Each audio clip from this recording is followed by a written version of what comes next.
नमस्कार। क्या आपने भी आंगनवाड़ी भर्ती 2025 के लिए आवेदन कर दिया है और अब आप सोच रहे हैं कि आंगनवाड़ी कार्यकर्ता का पद बढ़िया है कि आंगनवाड़ी सहायिका का पद बढ़िया है? किसमें ज्यादा वेतन मिलेगा, किसमें ज्यादा सुविधाएं मिलेंगी और किसमें आगे बढ़ने के अवसर है, प्रमोशन के ज्यादा अवसर है, इन सारी बातों पर तुलना आज करने वाले हैं। और निश्चित ही ये बहुत ही शानदार वीडियो आपके लिए होने वाला है। हर एक पॉइंट पर हम चर्चा करने वाले हैं, तो इस वीडियो को शेयर कीजिएगा अपनी और बहनों तक। और स्वागत है आप सभी का एक बार फिर से आपके अपने YouTube चैनल MP रोजगार इन्फो में। मेरा नाम है अरुण लोधी और यहां पे हम बात करते हैं मध्य प्रदेश से जुड़ी सरकारी भर्तियों की, सरकारी योजनाओं की, स्वरोजगार से जुड़ी स्कीम्स की, ताकि हमारे ग्रामीण परिक्षेत्र में जो भाई बहन हैं उन तक सही और सटीक जानकारी पहुंच सके और वो स्कीम्स का फायदा उठा सके। तो भैया देर मत कीजिएगा, चैनल को कर लीजिएगा सब्सक्राइब और इस वीडियो को शेयर कीजिएगा अपने और भाई बहनों तक।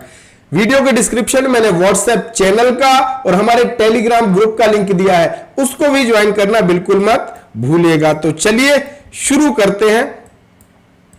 और हां, वीडियो को देखने के बाद या शुरू में आपके मन में जो भी सवाल आए निसंकोच कमेंट में आप लिख सकते हैं। और आप मध्य प्रदेश के किस जिले से हैं ये भी जरूर लिखना, क्योंकि हम आपके लिए एक नई कुछ कार्य योजना बना रहे हैं जिससे आपको फायदा होगा। चलिए आज हम तुलना करते हैं आंगनवाड़ी कार्यकर्ता और सहायिका। तो पहले हम बात करते हैं शैक्षणिक योग्यता। अगर आपको आंगनवाड़ी कार्यकर्ता बनना है या आपको आंगनवाड़ी सहायिका बनना है तो इन दोनों पदों के लिए जो योग्यता चाहिए होती है वो होती है कक्षा 12वीं पास।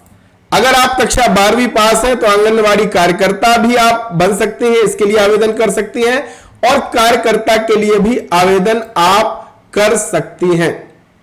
अब काम क्या होते हैं वो बताने से पहले मैं एक चीज और यहां पे ऐड करना चाहूंगा, चयन प्रक्रिया क्या होती है। तो कक्षा 12वीं आपकी न्यूनतम योग्यता है।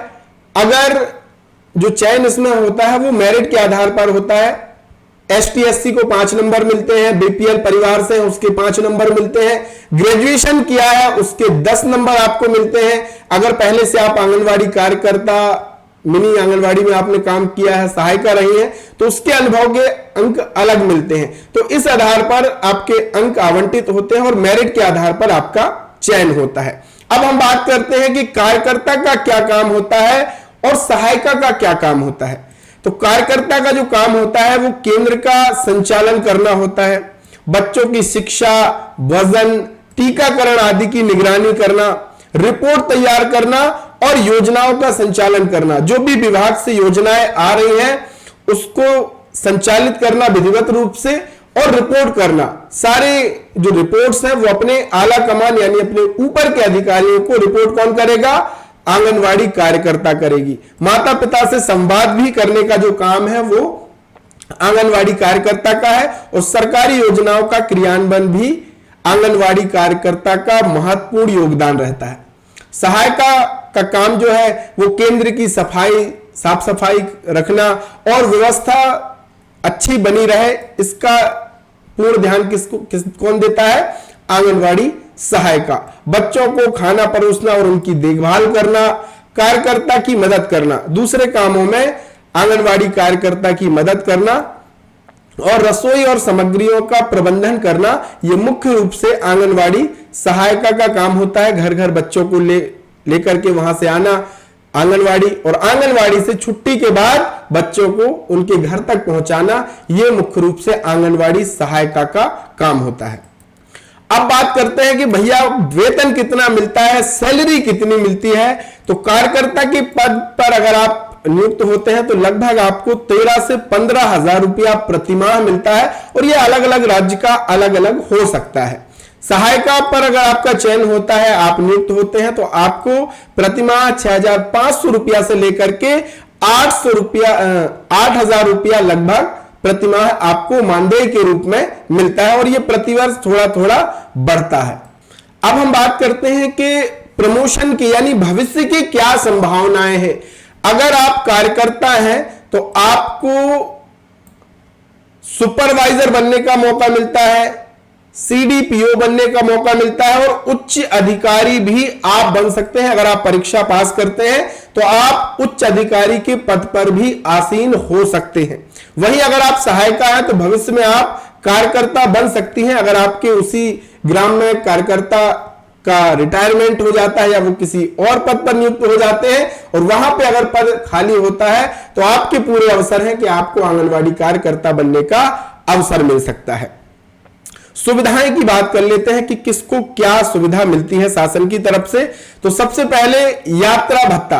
अगर आप ट्रेनिंग में जा रहे हैं आंगनवाड़ी कार्यकर्ता या सहायिका तो उनको शासन की तरफ से जो निर्धारित यात्रा भत्ता है वो दिया जाता है। ये ट्रेनिंग पर लागू होता है। यूनिफॉर्म आपको दी जाती है और इसके साथ ही साथ PMJJY और PMSSB ये क्या है मैं ये भी समझाता हूं। प्रधानमंत्री जीवन ज्योति बीमा योजना, इस योजना के जरिए अगर किसी की सामान्य या दुर्घटना से मृत्यु होती है या आंशिक अपंग होता है तो उस स्थिति में मृत्यु पर 2 लाख रुपया और अपंगता पर 1 लाख रुपया, अलग अलग श्रेणी है, वो मिलता है। और प्रधानमंत्री सुरक्षा बीमा योजना यानी PMSSB के माध्यम से दुर्घटना पर मृत्यु होने पर 2 लाख रुपए की आर्थिक सहायता मिलती है। इसमें आंगनवाड़ी कार्यकर्ता और सहायिकाओं को 5 लाख रुपए तक का फ्री इलाज की सुविधा भी है आयुष्मान योजना के अंतर्गत। चाहे आंगनवाड़ी कार्यकर्ता हो चाहे सहायिका हो, 5 लाख तक का फ्री उपचार मिलता है। और इतना ही नहीं, सेवानिवृत्ति पर एक मुश्त राशि देने का भी प्रावधान है। जब आप सेवानिवृत्त होंगे अपनी सेवा से तो आपको एक मुश्त पैसा भी इसमें मिलने वाला है, चाहे आंगनवाड़ी कार्यकर्ता हो और चाहे सहायिका हो।